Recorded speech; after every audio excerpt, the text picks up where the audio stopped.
Bonjour à toutes et à tous, je me présente, Saleh Bensta, doctorant dans le cadre du projet Folloné dans le laboratoire La Team, laboratoire de traitement de l'information médicale à Brest. Je me permets aujourd'hui de vous présenter les travaux de mes recherches qui consistent à la localisation des instruments chirurgicaux sans marqueur utilisés en chirurgie orthopédique assistée par ordinateur. Le contexte de notre recherche est la chirurgie orthopédique du genou. Le but est de localiser un guide de coupe personnalisé sans marqueur additionnel utilisé lors de l'arthroplastie totale du genou, d'estimer sa pose 6D, 6D pour dire 6 degrés de liberté, 3D pour la rotation et 3D pour la translation. En utilisant des caméras de profondeur, des caméras RGBD telles que la Microsoft Kinect Azure sur l'exemple, qui sont capables de nous fournir une représentation 3D du monde réel sous forme d'un nuage de points.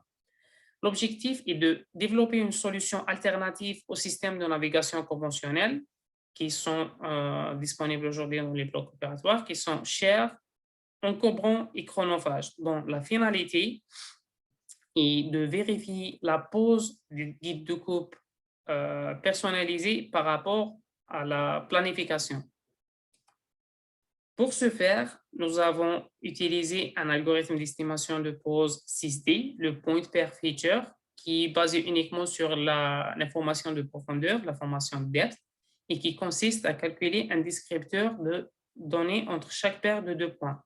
Dans une première phase d'entraînement, le descripteur de données est calculé entre chaque paire de deux points du modèle CAD de l'objet qu'on souhaite estimer la pose. Dans une seconde phase, le descripteur est recalculé entre chaque paire de deux points de la scène de profondeur capturée par les caméras RGBD et finalement trouver la correspondance entre les descripteurs. L'algorithme a connu pas mal d'améliorations au fil des années. Sur un benchmark des algorithmes d'estimation de pose 6D en 2018, 3 variantes de l'algorithme occupaient les 3 premières positions. Sur un benchmark récent en novembre 2020, l'algorithme occupait la deuxième position globalement et la première position en ce qui concerne les algorithmes avec une seule vue. Le choix a été porté sur les algorithmes qui utilisent uniquement l'information depth grâce à la contrainte de forte lumière qui est indispensable pour la chirurgie et qui peut parfois saturer les capteurs RGB, comme on peut le voir sur les images à gauche. L'image A, c'est l'image RGB avec lumière spécialytique éteinte. L'image B, c'est l'image RGB avec lumière spécialytique allumée. L'image C, c'est la carte de profondeur. Nous avons effectué une sélection des capteurs RGBD. Une présélection a été faite où nous avons éliminé toutes les caméras qui utilisent la technologie stéréovision parce qu'elles utilisent la modalité RGB pour reconstruire le nuage de points. Nous avons également éliminé toutes les caméras qui n'offrent pas la possibilité de travailler dans un champ proche, un champ inférieur à 1 mètre. Et au final, nous avons gardé que les caméras qui sont commercialisées actuellement, qui offrent la possibilité de travailler dans un champ inférieur à 1 mètre et qui offrent de hautes performances en termes de résolution. Afin de comparer la précision de notre solution au système de navigation, nous avons attaché rigidement les caméras RGBD sur le tracker optique du système de navigation. Nous avons également attaché un marqueur spécifique au système de navigation sur le guide de coupe personnalisé, le PSI. Ensuite, nous avons capturé la pose du marqueur par rapport au tracker optique. Nous avons capturé des scènes de profondeur avec les caméras RGBD sur lesquelles nous avons estimé la pose du guide de coupe personnalisé. Et finalement, nous avons comparé les deux poses. Dans ce cas-là, le système de navigation est considéré comme gold standard, comme vérité terrain. En ce qui concerne les résultats de l'erreur moyenne en translation et l'erreur moyenne en rotation ont été obtenus grâce aux deux formules suivantes, epsilon translation et epsilon de rotation. Les meilleurs résultats obtenus sont comme suit. Avec la Oxypeta structure core, on est sur 2 mm d'erreur moyenne en translation et 1,4 degré d'erreur moyenne en rotation.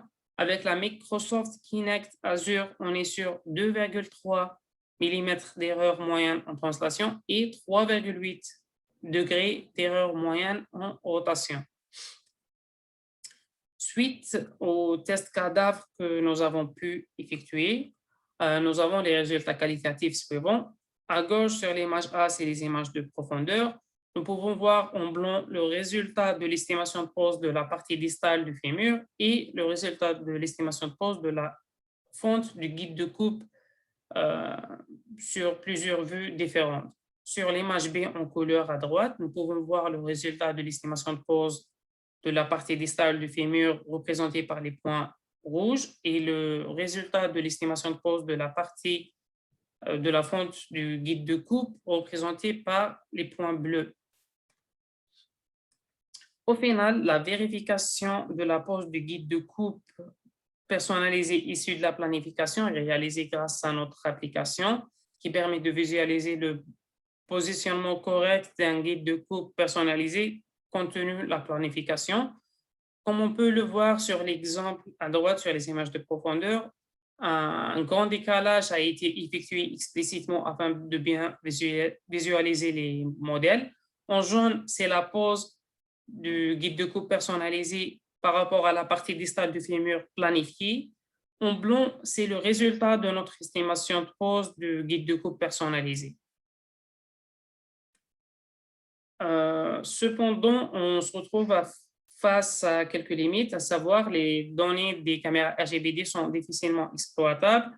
On a un nuage de points qui n'est pas dense à cause de la résolution des caméras. On a un manque d'informations concernant la géométrie de l'objet lorsque la caméra est mal positionnée par rapport au PSI. Nous avons aussi un processus d'estimation de pose qui n'est pas automatique. On est obligé de faire un clic centré sur l'objet d'intérêt, l'objet qu'on souhaite estimer à la pose. Pour finir, il reste à faire une validation plus précise de l'algorithme d'estimation de pose en utilisant des fantômes en impression 3D ou en utilisant une machine à mesurer tridimensionnelle afin d'éliminer les multiples sources d'erreurs liées à la calibration des caméras et à la calibration des marqueurs, et aussi de faire plus de tests sur les nouvelles caméras qui ne cessent d'évoluer en termes de résolution et en termes de précision et qui semblent donner des meilleurs résultats pour nous, tels que la RevoPoint Surface HD20 et la Basler Blaze 101.